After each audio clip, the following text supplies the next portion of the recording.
صلی علی محمد و آل محمد اللہم کل ولیک الحجۃ ابن الحسن صلواتک علیہ وعلی آبائی فی هذه الساعة وفی کل ساعة ولیا وحافظا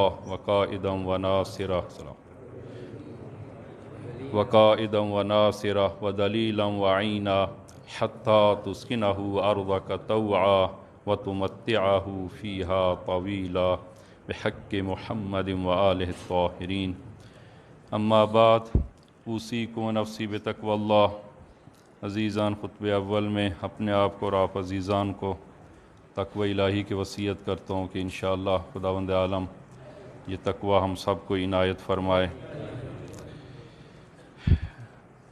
عزیزان، ماہ مبارک رمضان کے دوسرے عشرے میں ہیں اور امیر المومنین یعصوب الدین علی ابن ابی طالب صلوات اللہ وسلام علیہ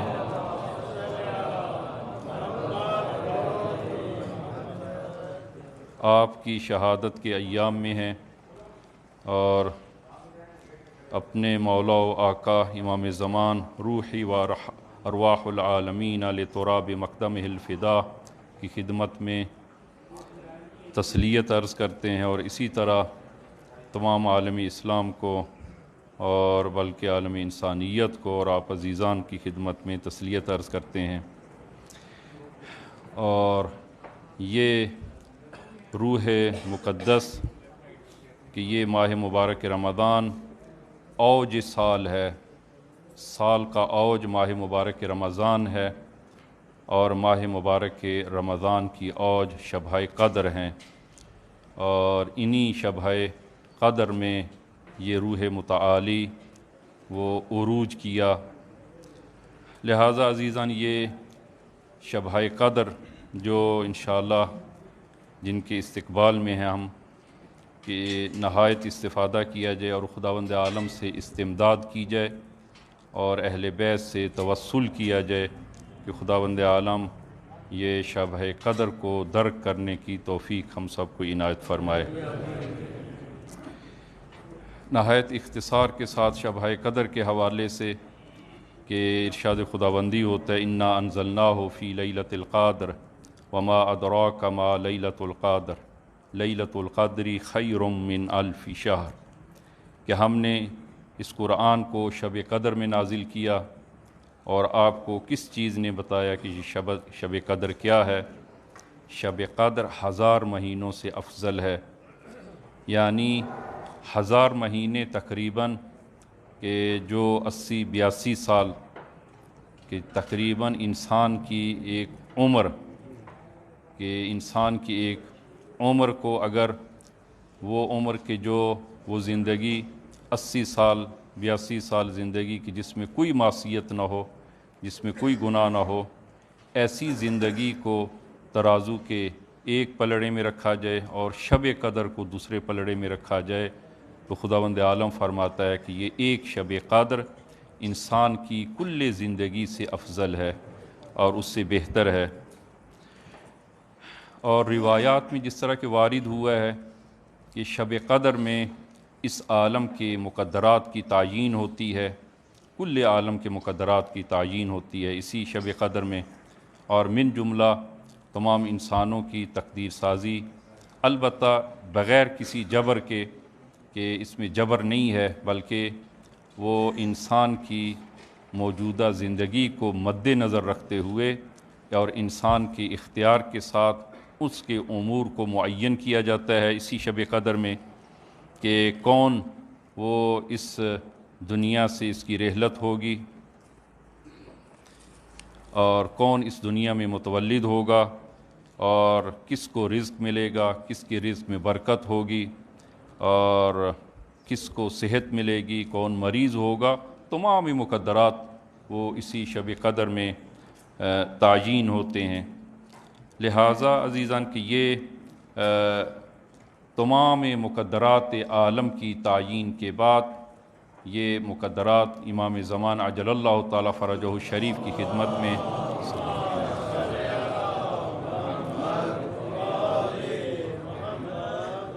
آپ کی خدمت میں پیش کیے جاتے ہیں، اس لیے کہ وہ انشاءاللہ اس کی دلیل عرض کریں گے۔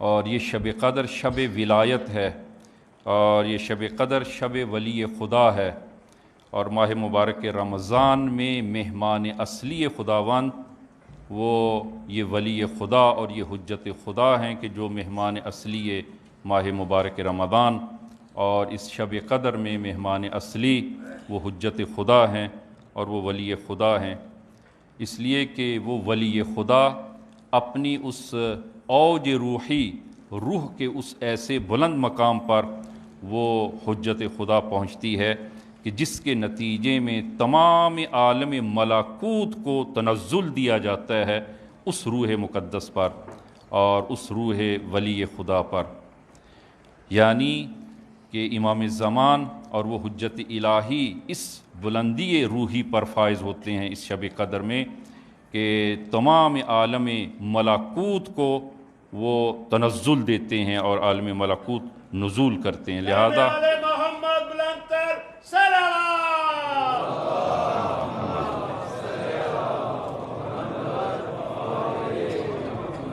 لہذا یہ شب نہایت عظیم اور باعظمت شب ہے، اور جو لوگ اس شب کی عظمت سے آگاہ ہیں وہ اس شب کے 1 سال پہلے اس کی تیاری اور آمادگی میں اپنے آپ کو، وہ پورا سال اپنے آپ کو آمادہ کرتے ہیں تاکہ اس شب قدر کو درک کر سکیں۔ جناب مرحوم سید ابن طاؤس کے علماء تشیع میں کہ یہ عجیب مقام رکھتے ہیں جناب سید ابن طاؤس، کہ وہ اپنی کتاب اقبال میں فرماتے ہیں کہ جب ایک شب قدر گزرتی ہے تو میں اپنے آپ کو آئندہ شب قدر کے لیے اپنے آپ کو آمادہ کرنا شروع کرتا ہوں، یعنی 1 سال کی آمادگی کے بعد تاکہ میں اس شب قدر کو درک کر سکوں۔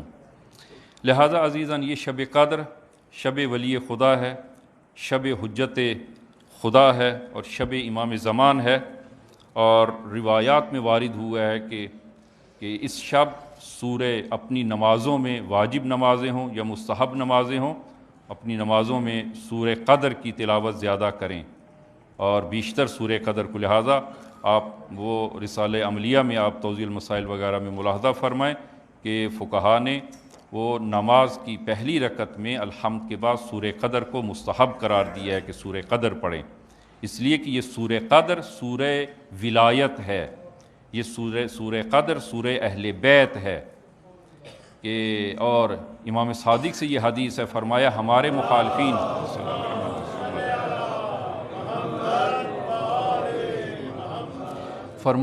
مخالفین کے ساتھ جب بحث کرو، جب احتجاج کرو تو اس سورہ قدر کے ذریعے بحث کرو، اس لیے اور سورہ قدر کے ذریعے ولی خدا کا اس بات کرو کہ ولی خدا وہ اس دور میں زندہ ہیں اور حی ہیں، اس سورہ قدر سے اس بات کرو اور سورہ قدر سے ثابت کرو۔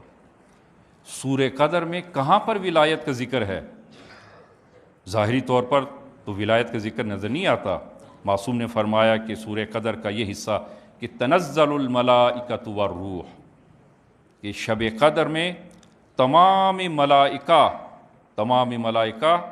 کہ ملائکہ کی تعداد کتنی ہے کہ جو ہمارے وہم و گمان میں نہیں آتی، جس طرح کی روایات میں ہے کہ ہر قطرے باران پر، بارش کے ہر قطرے پر ایک فرشتے الہی موکل ہے کہ وہ اس قطرے بارش کو کہاں پر لے کر جائے اور کہاں پر برسائے، ہر قطرے بارش پر ایک فرشتہ موکل ہے۔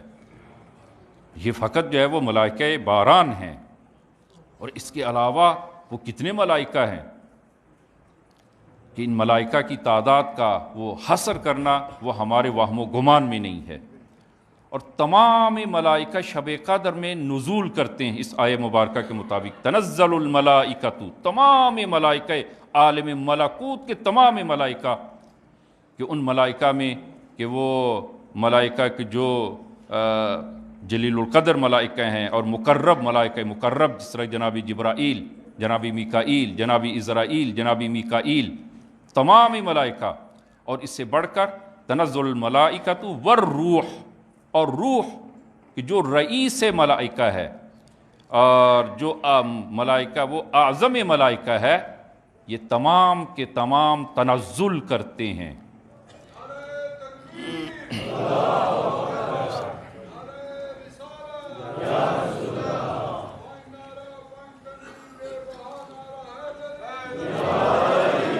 اور یہ نقطہ عزیزان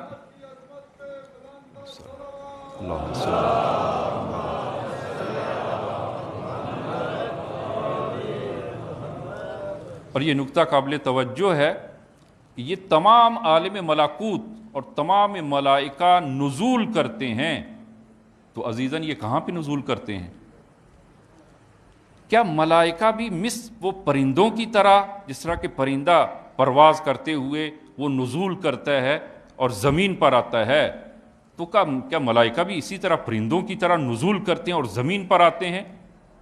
عزیزاً زمین پر آنا اور کسی جگہ کا محتاج ہونا یہ مادی اشیاء کی خاصیت ہے، اور ملائکہ مادی نہیں ہے، ملائکہ نوری مخلوق ہیں، اور ان کے نزول کے لیے جگہ یعنی زمین اور جگہ کہ وہ محتاج اور ضرورت مند نہیں ہے۔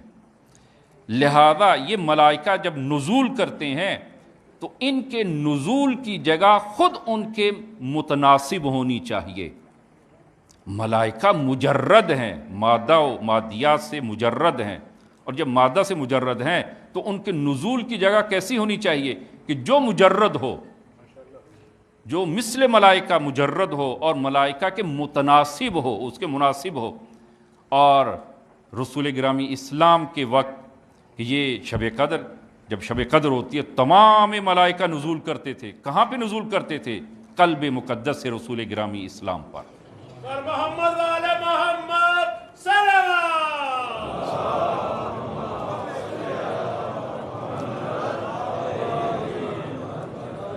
روح مقدس رسول گرامی اسلام پہ تمام ملائکہ نزول کرتے تھے۔ اور عزیزاً یہ آیہ مبارکہ آج بھی یہ آیہ زندہ ہے، قرآن تا روز قیامت ہے، اور آج بھی یہ ملائکہ نزول کرتے ہیں۔ ایسا نہیں ہے کہ یہ شب قدر فقط مختص ہو رسول گرامی اسلام کے ساتھ، رسول گرامی اسلام کے ساتھ مختص نہیں ہے۔ رسول گرامی اسلام کے وقت یہ ملائکہ روح مقدس سے رسول گرامی اسلام پر نزول کرتے تھے، تمام ملائکہ، اور یہ قرآن زندہ حقیقت ہے، اور قرآن یہ کہتا ہے تنزل الملائکہ۔ اور یہ آپ اس ظرافت کو آپ ملاحظہ فرمائیں کہ یہ تنزلو یہ فعل مضارع ہے، فعل ماضی نہیں ہے کہ فقط رسول گرامی اسلام کی زندگی تک یہ ملائکہ نزول کرتے تھے۔ فعل مضارع استمرار کو اور دوام کو اور تسلسل کو بیان کرتا ہے، یعنی تنزل الملائکہ یعنی ملائکہ اب بھی ہر شب قدر نزول کرتے ہیں۔ تو عزیزان کہاں پہ نزول کرتے ہیں؟ ایک روح مقدس اور ایک روح مجرد ہونی چاہیے کہ جس پر یہ تمام عالم ملکوت جہاں پر نزول کرے، اور وہ وجود مقدس امام زمان عجل اللہ تعالیٰ فرجہ۔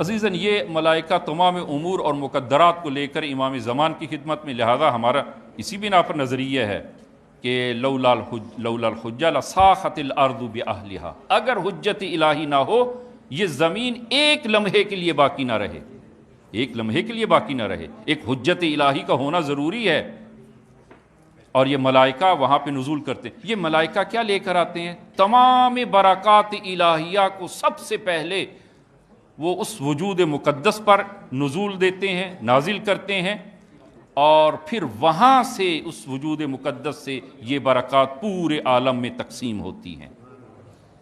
یہ ملائکہ برکات کو لے کر آتے ہیں۔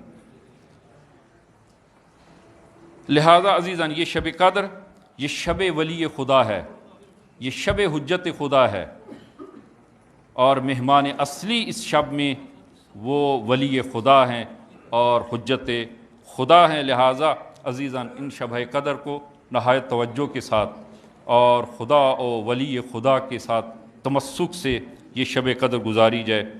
اور لہذا شب قدر فقط بیدار رہنے کا نام نہیں ہے، اگر آپ یہ کہیں کہ شب قدر میں کوئی بیدار ہو فقط اس نے شب قدر کو وہ حاصل کر لیا ہے، ممکن ہے کہ کوئی شخص 80 سال 100 سال اس نے زندگی گزاری، ایک شب قدر کو درک نہ کر سکا، اور ممکن ہے کسی نے ایک زندگی میں ایک شب قدر درک کی، ممکن ہے کسی نے 2 مرتبہ۔ شرط اساسی شب قدر کے درک کرنے کی وہ یہ ہے کہ انسان بیدار ہو اور محیط اہل بیت علیہ الصلاۃ والسلام میں ہو۔ اگر محیط اہل بیت میں نہیں ہوگا اس نے شب قدر کو درک نہیں کیا۔ کیوں؟ مہمان اصلی اس شب میں وہ حجت خدا ہے، اور جو اس حجت خدا کی ولایت میں نہ ہو، جو اس حجت خدا کے محیط میں نہ ہو، اس نے شب قدر کو درک نہیں کیا۔ اور لہذا اہم ترین وہ یہ شرط اساسی وہ اس ولایت کے محیط میں ہونا ہے۔ اور اس کی میں ایک دلیل کے طور پر اس دعا کی طرف وہ آپ کی توجہ مرکوز کرتا ہوں کہ عزیزاً شب قدر کے تینوں شب میں جو مشترکہ اعمال کی انشاءاللہ آپ بجا لائیں گے، من جملہ ان اعمال میں سے ایک عمل ہے کہ قرآن کو سر پہ رکھتے ہیں اور دعا کو پڑھتے ہیں۔ اور کبھی آپ نے غور فرمایا کہ وہ دعا کیا ہے؟ کیوں دعا پڑھتے ہیں؟ بک یا اللہ، بک یا اللہ، بک یا اللہ، بمحمد بمحمد بمحمد بعلی بعلی بفاطمہ بفاطمہ، یعنی خدایا میں تیرے اور تیرے اولیاء کی ولایت میں ہوں۔ انسان جو ہے وہ واسطہ دے رہا ہے، بک یا اللہ بمحمد بعلی بفاطمہ، یعنی خدایا میں تیری ولایت میں ہوں اور تیرے اولیاء کی ولایت میں ہوں۔ اور کہیں وہ کسی کے ذہن میں یہ شبہ پیدا نہ ہو کہ خدا کے ساتھ رسول خدا اور اہل بیت اور امیر المومنین و حضرت زہرا اور خوب ان کی ولایت کو ذکر کیا جا رہا ہے، میں اپنی طرف سے ذکر نہیں کر رہا ہوں۔ اب قرآن کو ملاحظہ فرمائیں کہ خداوند عالم نے 3 قسم کی ولایت، البتہ یہ 3 ولایتیں 3 نہیں ہیں، یہ ایک ہی ولایت ہے، اور وہی ولایت الہی ہے۔ یہ 3 ولایتیں 3 نہیں ہیں، ایک ہیں۔ انما ولیکم اللہ ورسولہ والذین آمنوا الذین یقیمون الصلاۃ ویؤتون الزکاۃ وہم راکعون۔ تمہارا ولی کون ہے؟ انما ولیکم اللہ، منحصراً تمہارا ولی خدا ہے اور اس کا رسول ہے اور امیر المؤمنین ہے۔ نعرہ حیدری، محمد وآل محمد صلوات۔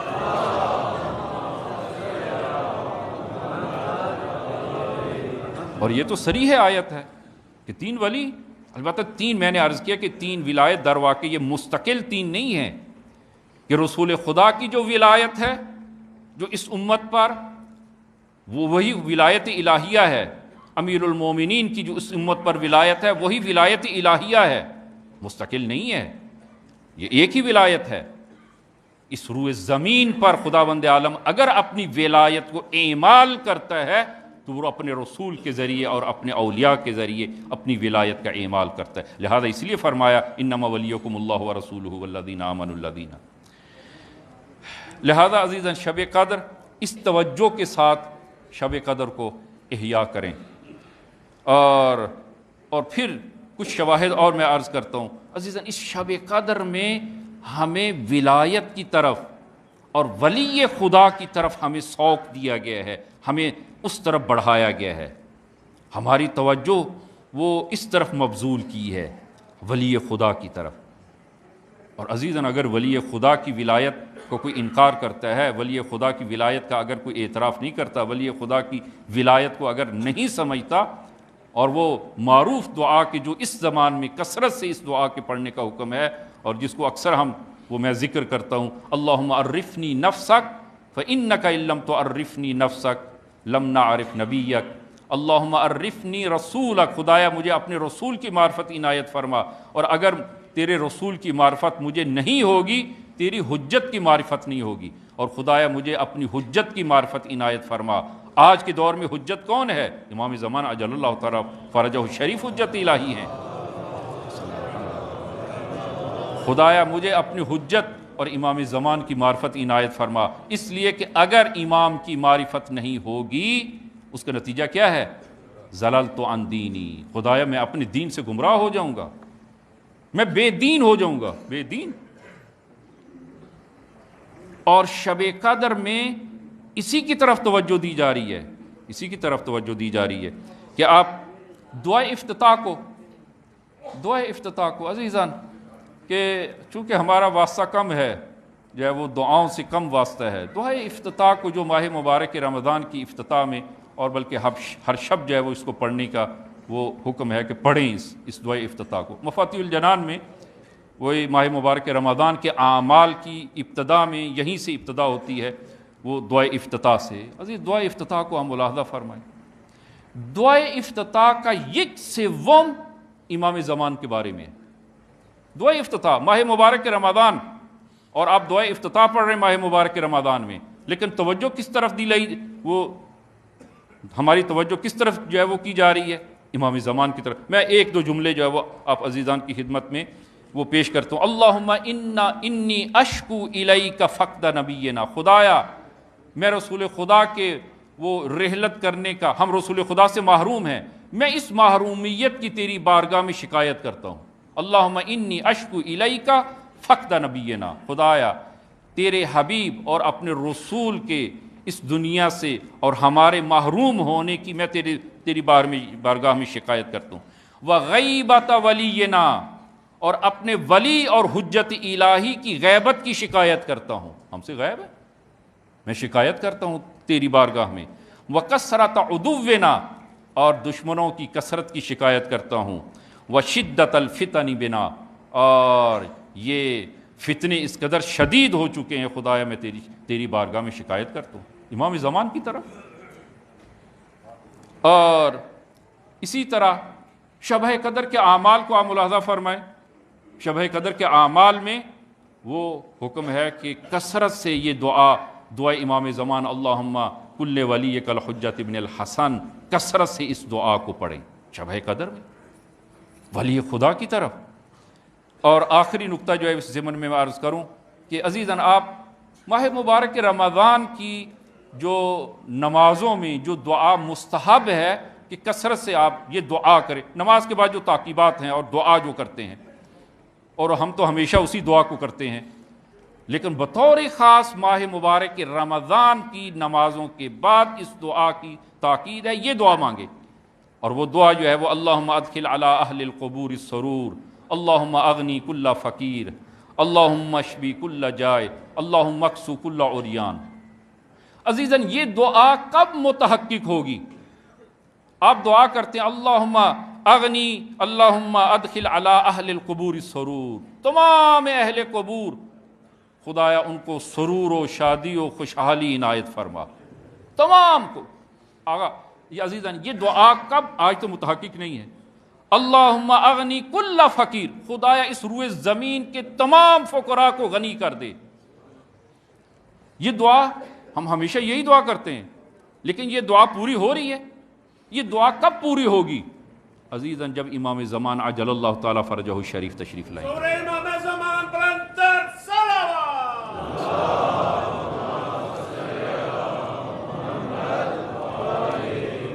اللہم اغنی کل فقیر، اللہم اشبع کل جائع، خدایا جو بھوکا ہے سب کو وہ سیر کر دے، سب کو عنایت فرما، جو عریان ہے سب کو لباس عنایت فرما، جو مقروض ہے سب کے قرضوں کو ادا فرما، جو مریض ہے سب کو شفا۔ خوب عزیزاً، یہ دعا کب متحقق ہے؟ آج تو متحقق نہیں ہے، ہم دعا کر رہے ہیں، متحقق نہیں ہے۔ کب متحقق ہے؟ جب امام آئیں گے۔ اب پھر دعا ہم ابھی کیوں کرتے ہیں؟ عزیزاً، ابھی اس لیے دعا کرتے ہیں خدایا، یعنی خدایا دوسرے الفاظ میں ہم خدا کی بارگاہ میں کہتے ہیں خدایا اپنے ولی کا ظہور جلدی فرما، تاکہ یہ ہماری دعائیں جلدی متحقق ہو سکیں، یہ ہماری دعائیں جلدی متحقق ہو سکیں، اس حجت الہی کے جلد ظہور فرما۔ لہذا اس توجہ کے ساتھ عزیزان، یہ شب قدر، اس توجہ کے ساتھ شب قدر، اور انہی شب قدر میں کہ جو انشاءاللہ آج کی شب وہ پہلی شب قدر ہے، اور عزیزاً یہ ایک روایات میں وارد ہے کہ ان شب قدر میں 3 جو راتوں میں سے ایک رات شب قدر ہے، بعض روایات میں یہ ہے۔ تو کیا باقی 2 راتیں وہ عبث ہیں، نعوذ باللہ فضول ہیں؟ نہ عزیزاً، ایسا نہیں ہے۔ ایسا نہیں۔ اس روایت کو آپ ملاحظہ فرمائے کہ معصوم سے روایت ہے کہ 19 شب قدر کو، 19 ماہ مبارک رمضان، اس شب قدر کو تمام امور کی مقدرات کی تقدیر اور تعیین ہوتی ہے، اور 21 شب قدر کو، ماہ مبارک رمضان کی 21 شب یعنی دوسری شب قدر کو ابرام ہوتا ہے۔ ابرام یعنی کہ ممکن ہے کہ کچھ وہ مقدرات میں تبدیلی آئے، اور تبدیلی آنے کے بعد جو چیز ثبت ہوگی اور محکم ہوگی وہ شب 21 ہے، 21ویں شب کو، اور 23ویں شب کو وہ مہر تعیین اس پہ لگتی ہے۔ لہذا تینوں شب قدر، تینوں وہ ایک دوسرے کے ساتھ متصل ہیں۔ ایسا نہیں ہے کہ وہ ایک ہے اور دو وہ شب قدر اصلاً جو ہے وہ نعوذ باللہ عبث ہیں، نا، ایک میں تعیین ہے، ابتدائی تعیین ہوتی ہے، دوسری میں ابرام و تحکیم ہوتی ہے، محکم کاری، اور تیسری شب میں مہر تعیین لگتی ہے۔ تینوں شب قدر ہیں، تینوں شب قدر ہیں، اور انہی شب قدر میں یہ روح متعالی امیر المومنین صلوات اللہ وسلام علیہ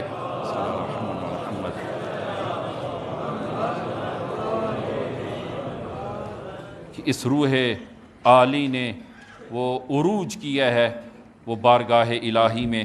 میں نہایت اختصار کے ساتھ وہ کہ عزیزان کی یہ ماہ مبارک رمضان میں البتہ رسول گرامی اسلام جب آخری خطبہ شعبان کے آخری جمعہ آپ نے جو خطبہ ارشاد فرمایا اور ماہ مبارک رمضان کی فضیلت اور عظمت کو آپ نے بیان فرمایا، اور پھر خطبے کے آخر میں آپ نے گریہ کرنا شروع کیا۔ امیر المومنین نے عرض کی یا رسول اللہ ما یبکی کا، کہ کس چیز نے آپ کو رلا دیا؟ فرمایا کہ یا علی میں دیکھ رہا ہوں کہ یہی ماہ مبارک رمضان ہوگا اور آپ کے سر مقدس سے آپ کی ریش مبارک کو خضاب کیا جائے گا۔ تو امیر المومنین نے یہ نہیں پوچھا کہ یا رسول اللہ وہ کون سا ماہ مبارک رمضان ہوگا اور وہ میرا قاتل کون ہوگا، بلکہ ایک ہی جملہ عرض کیا یا رسول اللہ کیا میرا دین باقی ہوگا؟ تو فرمایا کہ یا علی کہ تم اپنے دین پر محکم اور باقی ہوگے، تم اپنے دین پر باقی ہوگے۔ اور یہ ماہ مبارک وہ رمضان میں ہی یہ روح عالی، اور کہ وہ آنکھ جو کبھی نہیں سوئی تھی رات کی تاریکی میں، رات سے صبح تک، اب وہ آنکھ وہ سو گئی ہے، اور وہ جسم کی جس پر سینکڑوں زخم تھے، جناب مرحوم شیخ مفید علیہ رحمہ فرماتے ہیں آپ کے بدن مقدس پر کوئی ایسی جگہ نہیں تھی کہ جہاں زخم نہ ہو، اور یہ زخم آلود بدن وہ زیر خاک چلا گیا اور زمین میں دفن ہو گیا۔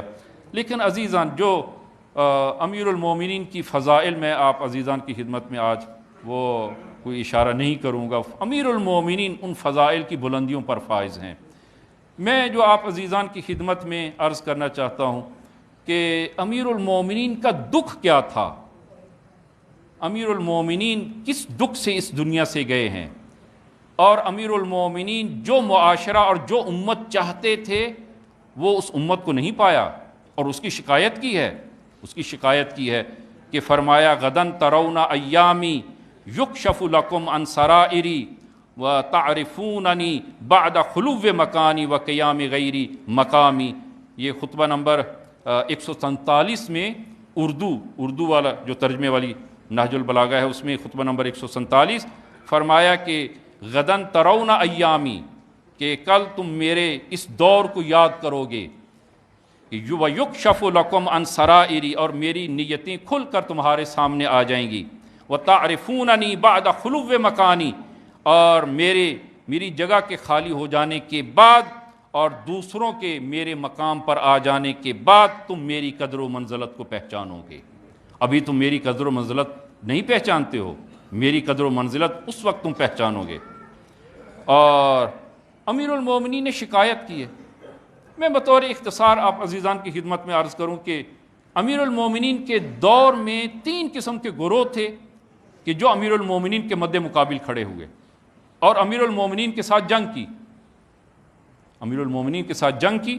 پہلا گروہ گروہ قاسطین، کہ گروہ قاسطین کہ یہ گروہ سیاست باز اور فریب کار، کہ جس کا ہم و غم یہ تھا کہ وہ قدرت کو، حکومت کو، طاقت کو حاصل کرے، اس کا ہم و غم یہی تھا، جس کو تاریخ نے وہ روایات میں گروہ قاسطین کے ساتھ جو ہے وہ بیان کیا گیا۔ اور یہ گروہ قاسطین کہ جنہوں نے نہر وہ جنگ صفین جنہوں نے برپا کی ہے، ان کا ہم و غم یہی تھا، وہ قدرت کو اور طاقت کو اور حکومت کو حاصل کرنا ہے، اور یہ امیر المومنین کے مد مقابل آئے ہیں، اس ولی خدا کے مد مقابل آئے ہیں۔ دوسرا گروہ گروہ ناقصین، ناقصین جنہوں نے عہد و پیمان کرنے کے بعد اس عہد کو توڑ دیا، جب امیر المومنین نے وہ ان کے امتیازات کو قبول نہ کیا کہ اسلام میں وہ تمہارا جو ہے وہ کسی کا کوئی امتیاز نہیں ہے، امتیاز اگر ہے وہ تقوی کی بنا پر ہے، اور میں کسی امتیاز کا قائل نہیں ہوں جو دوسری وہ حکومتوں میں اور خلافتوں میں کہ جو تم لوگوں کے ساتھ امتیازی سلوک کیا گیا اور بیت المال سے جو بے حساب تم لوگوں کو دیا گیا ہے، میں علی ایسا کرنے والا نہیں ہوں، اور نہ ہی میں کوئی حکومت وہ کسی کو دینے والا ہوں کسی علاقے کی، فقط اور فقط وہ صلاحیت کی بنا پر کسی کو اگر کوئی حکومت کسی علاقے کی حکومت دے۔ اور جب ان لوگوں نے دیکھا کہ امیر المومنین وہ ہمارے امتیاز کے قائل نہیں ہیں، انہوں نے اس بیعت کو توڑ دیا اور جنگ جمل برپا کی، اور جملی جو ہے وہ ان کا وہ جو گروہ ناقصین ہیں امیر المومنین کے ساتھ بیعت کرنے کے بعد اس بیعت کو توڑ دیا، گروہ ناقصین۔ تیسرا گروہ ہے گروہ مارقین۔ گروہ مارقین یہ خشک مقدس، یہ خشک مقدس جنہوں نے وہ جنگ نہروان جنہوں نے برپا کی ہے، یہ خوارج، یہ خشک مقدس کہ جن کے پیشانیوں پر وہ سجدوں کے نشان تھے، جو حافظ قرآن تھے، رات بھر قرآن کی تلاوت کرتے تھے، خدا کی بارگاہ میں عبادت و بندگی کرتے تھے، لیکن ولی خدا کے سامنے وہ کھڑے ہو جاتے ہیں، ولی خدا کے مقابل میں آ جاتے ہیں، گروہ مارقین۔ یہ تین گروہ تاریخ میں معروف ہیں، لیکن عزیزان ایک ایسا گروہ جو تاریخ نے جس کو نام نہیں دیا اور تاریخ میں جو معروف نہیں ہوا، لیکن اس گروہ نے بھی امیر المومنین کو خون کے آنسو رلایا ہے، خون کے آنسو رلایا۔ اور امیر المومنین فرماتے ہیں کہ تم میرے یار اور میرے مددگار نہیں ہو، بلکہ میرے لیے بار ہو، بوجھ ہو، بلکہ میری راہ میں خار ہو، کانٹے ہو تم لوگ۔ ملاحظہ فرمائیے نہج البلاغہ خطبہ نمبر 119 کہ امیر المومنین فرماتے ہیں کہ ارید ان اداوی بکم وانتم دائی کا ناکش شوکت بشوکہ، ارید ان اداوی بکم، میں نے تو تم سے اپنا وہ چارہ کرنا چاہا، میں نے تو تم سے دوسروں کا علاج کرنا چاہا، لیکن تم ہی میرا درد بن گئے ہو۔ ارید ان اداوی بکم وانتم دائی، تم میرے لیے درد بن گئے ہو، کناکش شوکت بشوکہ، کہ کانٹے کے ذریعے اگر کانٹا جس طرح نکالا جائے، اگر ہاتھ میں پاؤں میں کانٹا اگر چبھ جائے تو آپ اس کو کس کے ذریعے نکالا جاتا ہے؟ ایک دوسرے کانٹے کے ذریعے، اور انسان کو معلوم ہے کہ ممکن ہے وہ کانٹا بھی وہ اسی سمجھ جائے گا، اس کو بھی بدن میں چبھونا پڑے گا تاکہ اس دوسرے کانٹے کو نکالا جائے۔ فرمایا تم میرے لیے کانٹے ہو، میرے لیے کانٹے ہو۔ یہ گروہ جو تاریخ نے وہ معروف نہیں ہے، اس گروہ کا اگر آپ نام دیں تو کیا نام دیں گے؟ گروہ قاعدین، یعنی بیٹھ جانے والے لوگ، بیٹھ جانے والے لوگ۔ اور امیر المومنین نے وہ شکوہ کیا ان کے ساتھ، شکوہ کیا۔ اب ملاحظہ فرمائیں کہ نہج البلاغہ کو ملاحظہ فرمائیں کہ خطبہ نمبر 27 میں امیر المومنین فرماتے ہیں قاتلکم اللہ، خدا تمہیں مارے، لقد ملأتم قلبی کیحن، تم لوگوں نے میرے دل کو پیپ سے بھر دیا ہے، وشحنتم صدری غیظا، اور میرے سینے کو غیظ و غضب سے چھلکا دیا ہے، وجرعتمونی نغب التہام انفاسا، اور مجھے غم و حزن کے جرعے پہ جرعے تم لوگوں نے پلا دیے ہیں۔ اور پھر عجیب جملہ فرمایا وَأَفْسَدْتُمْ عَلَيَّ رَأْيِي، اور تم لوگوں نے میری تدبیر اور رائے کو وہ تباہ و برباد کر دیا ہے، میری تدبیر کو، میری رائے کو تباہ و برباد کر دیا۔ عزیزاً یہ شکوہ کیا امیر المومنین نے۔ خدا نخواستہ کہیں ایسا نہ ہو کہ وہ علی زمان، وہ حجت الہی، آج کی وہ حجت الہی، خدا نخواستہ ہم سے یہی شکوہ نہ رکھتے ہوں، یہی شکوہ نہ رکھتے ہوں۔ فرمایا کہ وہ افسدتم علیہ وہ رأیی، تم لوگوں نے میری رائے کو تباہ و برباد کر دیا ہے۔ اور یہ خطبہ آپ ملاحظہ فرمائیے گا بعد میں جا کر خطبہ نمبر 27 میں آخر میں ایک جملہ عجیب فرمایا امیر المومنین نے، کہ بیان کرنے کے بعد کہ بنی وہ قریش والے یہ کہتے ہیں کہ علی بہادر شخص ہے لیکن اس کو حکومت چلانے کا طور طریقہ جو ہے وہ معلوم نہیں ہے، اور پھر جو ہے وہ فرمایا کہ کیا ان میں سے کوئی ہے کہ جو مجھ سے زیادہ جنگ کی مہارت رکھتا ہو؟ میں ابھی 20 برس کا نہیں تھا کہ میں وہ جنگ اور حرب کے لیے اٹھ کھڑا ہوا، اور ابھی تو میں 60 سے اوپر کو ہو چکا ہوں۔ اور پھر آپ نے فرمایا ولیکن، یہ جملہ امام کو دکھ بھرا ہے، فرمایا ولیکن لا رأی لمن لا یطاع، لیکن اس کی تدبیر اور رائے کیا ہو سکتی ہے کہ جس کی بات مانی نہ جائے؟ یہ میری بات مانتے نہیں ہیں، میں جو کہتا ہوں اس پر عمل نہیں کرتے، تو اس امام کی کیا رائے ہے، اس امام کی کیا امامت ہے کہ لوگ جس کی اتباع نہ کریں، جس کی اطاعت نہ کریں؟ اور پھر جو ہے وہ فرمایا کہ یہ خطبہ نمبر 114 میں لَوَدِدْتُ أَنَّ اللَّهَ فَرَّقَ بَيْنِي وَبَيْنَكُمْ، میں چاہتا ہوں کہ خدا میرے اور تمہارے درمیان وہ جدائی ڈال دے، مجھے تم سے اٹھا لے۔ یہ امام نے وہ ان پر نفرین کی، ان اللہ فرق بینی و بینکم والحقنی بمن ہوا احق بھی، اور مجھے ان لوگوں سے ملا دے جو تم سے زیادہ میرے حقدار ہیں۔ عجیب جملے جو ہے وہ فرمائے۔ اور پھر خطبہ نمبر 27 میں عجیب جملے فرمایا آپ نے، فرمایا یا اشباہ الرجال ولا رجال، اے مردوں کی شکل میں، مردوں کی شکل و صورت میں نامردو، یا اشباہ الرجال ولا الرجال حلوم الاطفال، تمہاری بچوں جیسی وہ عقلیں ہیں، وہ عقول ربات الحجال، اور تمہاری سمجھ بوجھ ہجلہ نشین عورتوں جیسی ہے۔ اور لوددت انی لم اراکم ولم اعرفکم معرفتاً، کہ کاش میں تمہیں نہ دیکھتا اور مجھے تمہاری پہچان نہ ہوتی۔ واللہ جرت ندمن واعقبت صدمن، اور فرمایا ایسی شناسائی جو ندامت کا سبب ہے اور رنج و اندوہ کا باعث بنی ہے، کاش میں تم لوگوں کو نہ پہچانتا۔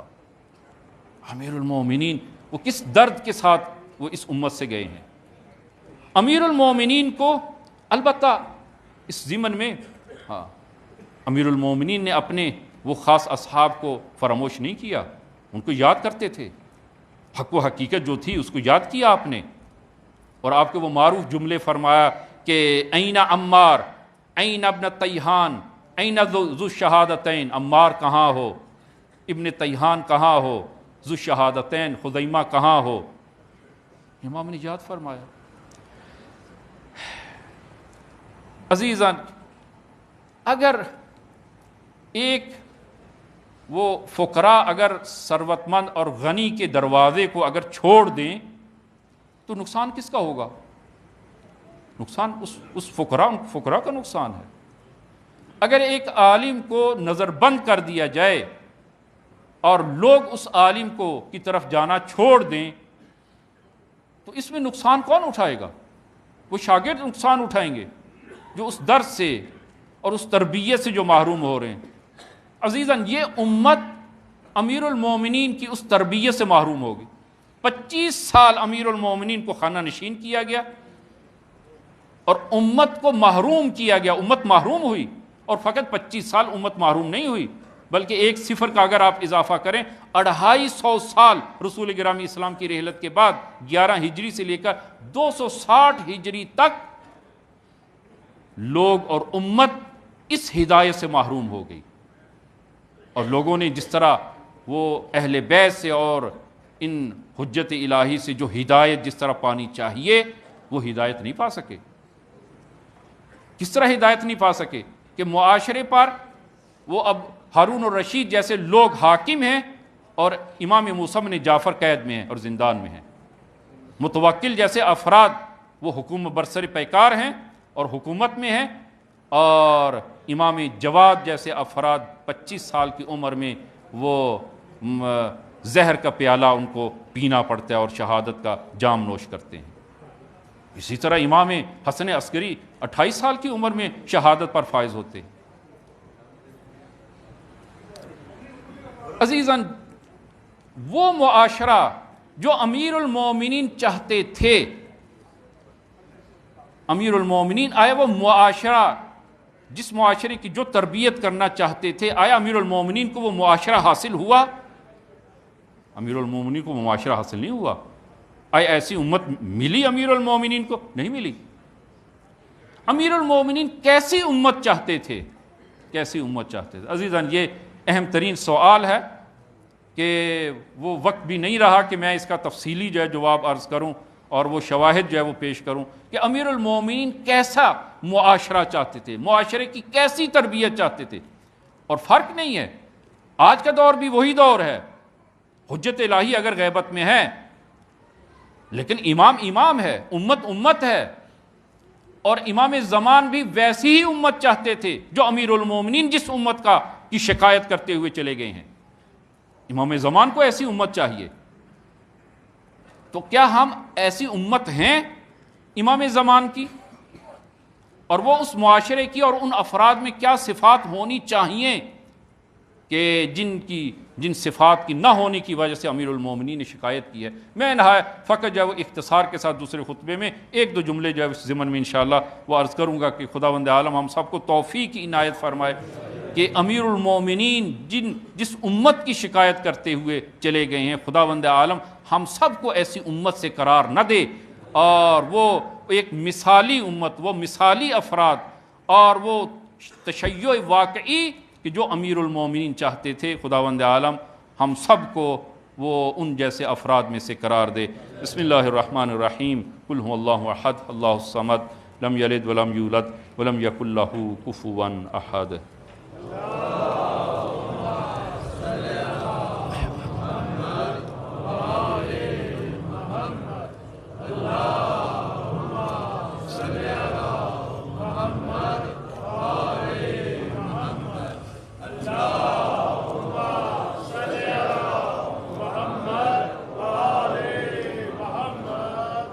بسم اللہ الرحمن الرحیم۔ الحمدللہ رب العالمین، والصلاة والسلام علی محمد وآلہ الطیبین الطاہرین المعصومین۔ اللہم صل علی محمد المصطفیٰ، اللہم صل علی علی المرتضیٰ، اللہم صل علی فاطمة الزہراء، اللہم صل علی الحسن المجتبیٰ، اللہم صل علی الحسین شہید بکربلا، اللہم صل علی علی بن الحسین، اللہم صل علی محمد بن علی، اللہم صل علی جعفر بن محمد، اللہم صل علی موسیٰ بن جعفر، اللہم صل علی علی بن موسیٰ الرضا، اللہم صل علی محمد بن علی، اللہم صل علی علی بن محمد، اللہم صل علی الحسن بن علی، اللہم صل علی القائم المہدی، اللہم صل علی محمد وآل محمد وعجل فرجہم وسہل مخرجہم۔ اوصیکم ونفسی بتقوی اللہ۔ عزیزان، خطبہ دوم میں بھی اپنے آپ کو اور آپ عزیزان کو تقوی الہی کی وصیت کرتا ہوں کہ انشاءاللہ خداوند عالم یہ تقوی ہم سب کو عنایت فرمائے۔ امیر المومنین نہج البلاغہ حکمت نمبر 299 کہ اس کو آپ عزیزان وہ مراجعہ کیجئے گا اور اس کو آپ ملاحظہ فرمائیے گا کہ امت میں اور افراد امت میں جو خصوصیات ہونی چاہیے اور امام زمان جو معاشرہ چاہتے ہیں وہ صفات کیا ہیں، کہ تقریباً وہ اس خطبے میں اور اس حکمت میں تقریباً 10-12 صفات امیر المومنین نے بیان فرمائیں، اور البتہ اس وہ حکمت کے آخر میں امیر المومنین فرماتے ہیں فَعَلَيْكُمْ بِهَذِهِ الْخَلَائِقِ فَالْزَمُوهَا وَتَنَافَسُوا فِيهَا فَإِن لَّمْ تَسْتَطِيعُوهَا فَاعْلَمُوا أَنَّ أَخْذَ الْقَلِيلِ خَيْرٌ مِّن تَرْكِ الْكَثِيرِ۔ فرمایا کہ ان صفات اور خصال کو اپنے اندر پیدا کرو اور ایک دوسرے پر سبقت لو، مقابلہ ان صفات میں مقابلہ رکھو، اور اگر تم ان تمام صفات کو حاصل نہ کر سکو تو پھر تھوڑی صفات جس قدر تم اپنے اندر یہ صفات پیدا کر سکتے ہو یہ بہتر ہے تمام کی تمام ترک کرنے سے، اور بالکل ان صفات سے دور ہونے سے بہتر ہے کہ کچھ نہ کچھ ان صفات کو اپنے اندر پیدا کریں۔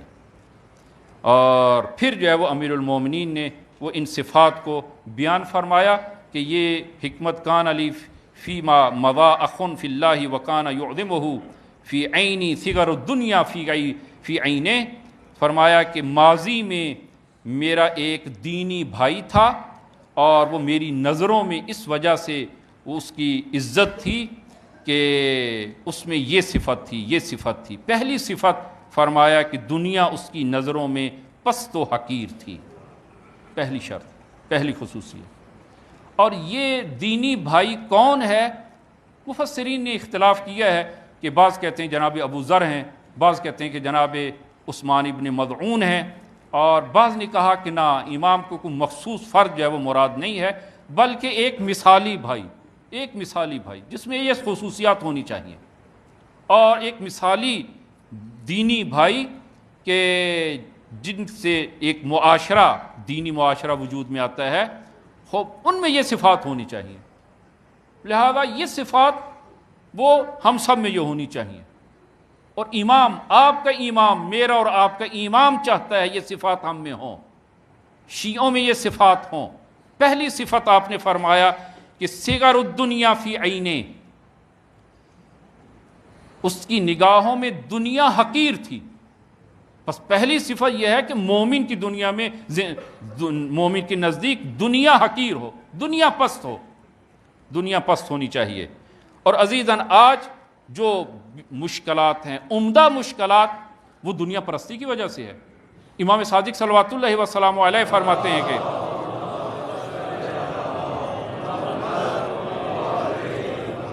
حب الدنیا رأس کل خطیئہ، دنیا کی محبت تمام خطاؤں کی کثر چشمہ ہے، اور تمام خطاؤں کی بنیاد یہ حب دنیا ہے۔ حب دنیا بنیاد۔ عزیزاً جنگ جمل کیوں برپا ہوئی؟ جنگ صفین، دوسری جنگیں کیوں برپا ہوئی؟ کربلا کیوں برپا ہوئی؟ لوگ، اکثریت لوگوں کی ایک لقمہ نان کے پیچھے ہے، مال کی دنیا کے پیچھے۔ اور وہ وقت نہیں ہے کہ میں وہ شواہد عرض کروں کہ حضرت ابا عبداللہ علیہ السلام نے جب عمر سعد کے ساتھ مذاکرات کیے تھے اور وہاں پر آپ نے پیشنہاد کی تھی کہ تم مجھے پہچانتے ہو، جانتے ہو کہ میں نے تمہارے دین میں کوئی خرابی کی ہے؟ کیا میں نے کوئی باطل کو میں نے نافذ کیا ہے؟ نہیں، تو کیوں میرے جنگ کی جو ہے وہ در پہ ہو؟ خوب اس جنگ سے انصراف کرو۔ کہا کہ مجھے خوف ہے، وہ میرا گھر بار لوٹ لے گا۔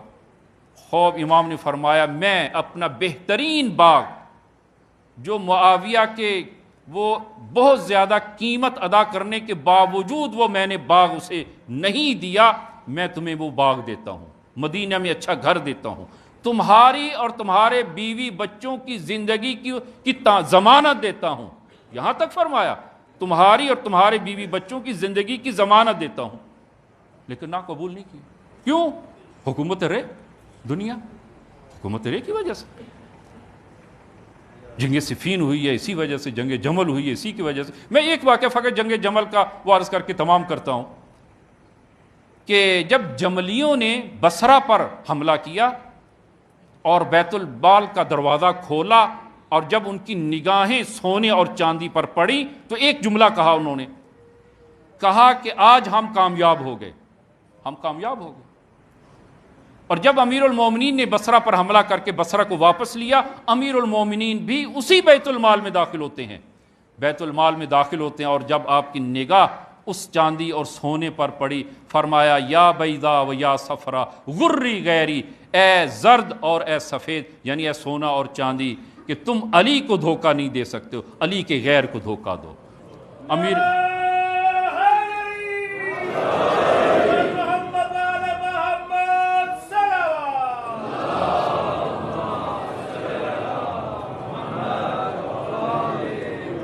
امیر المومنین نے وہیں پر وہ مال تقسیم کیا، تقسیم کرنے کے بعد وہاں پر 2 رکعت نماز پڑھی، اور اپنے لیے بھی جس طرح دوسروں کو ایک ایک حصہ جو ملا، اپنے لیے بھی ایک حصہ اٹھایا، اور نماز پڑھنے کے بعد دعا کی، خدایا تو شاہد ہے کہ علی نے اس دنیا کو اپنے لیے اکٹھا نہیں کیا، اور اے نماز تو شہادت دینا۔ اور اتنے میں ایک شخص وارد ہوتا ہے، یا امیر المومنین، میرا بھی دل چاہتا تھا کہ آپ کے ساتھ آپ کی ہم رکاب ہو کر میں جنگ میں شریک ہوتا اور جنگ کرتا، لیکن میں وہ نہ پہنچ سکا۔ امام نے فرمایا واقعاً تمہارا دل یہی چاہتا تھا۔ عرض کہ یا امیر المومنین، میرا دل یہی تھا۔ فرمایا تم اور تمہاری صلب میں اور تمہاری نسلوں میں جس کی بھی یہی نیت ہے کہ وہ علی کی مدد کرے، فرمایا کہ وہ سب کے سب اس نیت، اس عمل میں شریک ہیں، لو یہ حصہ میں تمہیں دیتا ہوں۔ اپنے لیے جو حصہ اٹھایا تھا، الگ کیا تھا، وہ حصہ اس کے سپرد کیا اور اس کو دیا۔ امام حسین فرماتے ہیں کہ میرے بابا خالی ہاتھ گھر واپس آ گئے، خالی ہاتھ گھر واپس آئے۔ ایک مرتبہ کمبر نے ایک تھیلی پیسوں کی، درہم و دینار کی ایک تھیلی امیر المومنین کے گھر میں لائی، گھر میں رکھی۔ امیر المومنین جب گھر پہ تشریف لاتے ہیں، آپ کی نگاہ اس تھیلی پر پڑتی ہے، تو آپ نے فرمایا کہ یہ کمبر کیوں لائے ہو یا امیر المومنین؟ آپ حاکم ہیں، آپ خلیفہ ہیں، آپ کے اخراجات ہیں، میں اس لیے لے کے آیا ہوں۔ فرمایا اے کمبر، اگر وہ آگ کی ایک تھیلی میرے گھر میں لے آتے یہ زیادہ بہتر تھا اس درہم و دینار کی تھیلی سے، لے جاؤ اس کو، لے جاؤ میرے گھر سے اٹھا لو اس کو۔ علی کو تمہاری دنیا سے کیا غرض ہے؟ علی کو غرض نہیں ہے۔ عزیزاً دنیا،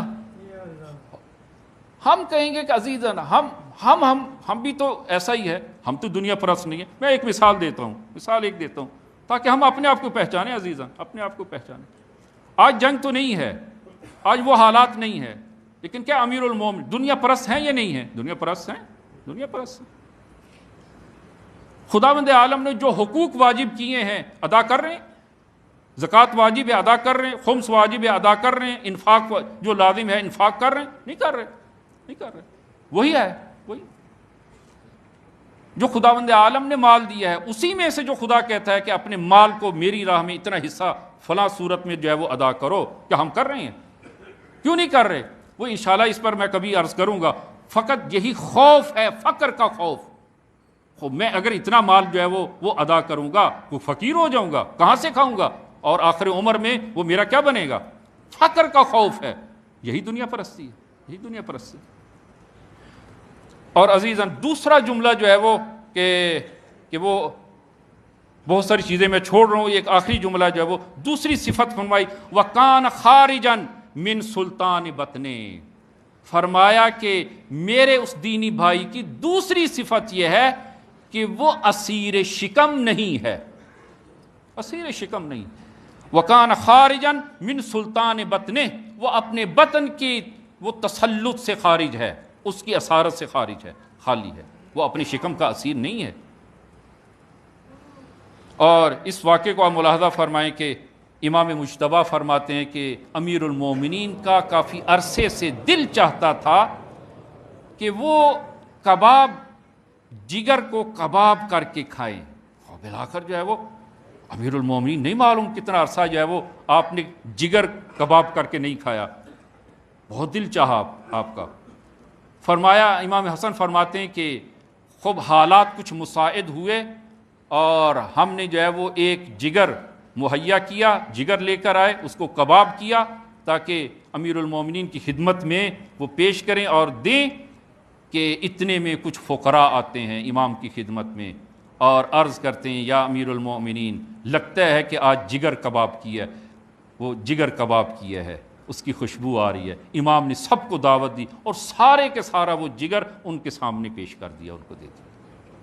اور پھر جو ہے وہ امیر المومنین نے عجیب جملے جو ہے وہ فرمائے، کبھی اپنے شکم پر ہاتھ رکھ کے فرماتے ویلن ویلن لمن ادخل فی بطنہ نارا، ہلاکت ہو اس شخص کی کہ جو اپنے شکم کو آتش سے پر کرے، اپنے شکم کو آتش سے پر کرے۔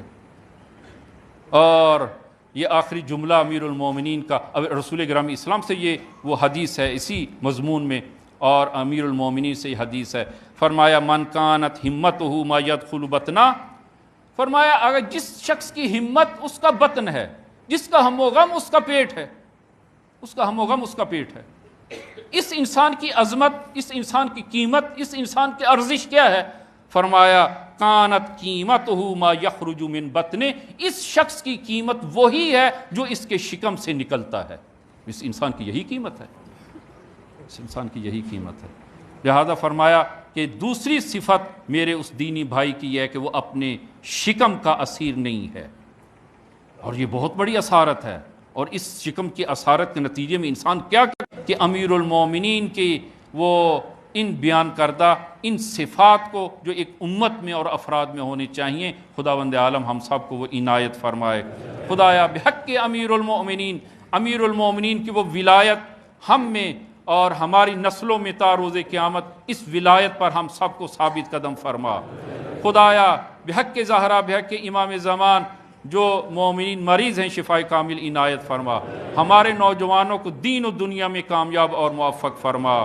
خدایا بحق زہرا مظلومین جہان کی مدد فرما، اور خدایا خصوصاً فلسطین اور غزہ کے مسلمین جو نہتے ہیں، خدایا بحق امیر المؤمنین کہ ان کی مدد فرما اور ان کو دشمن پر کامیاب اور نصرت عنایت فرما۔ وطن عزیز کو استحکام عنایت فرما کہ انشاءاللہ خداوند عالم ہم سب کو یہ توفیق عنایت فرمائے۔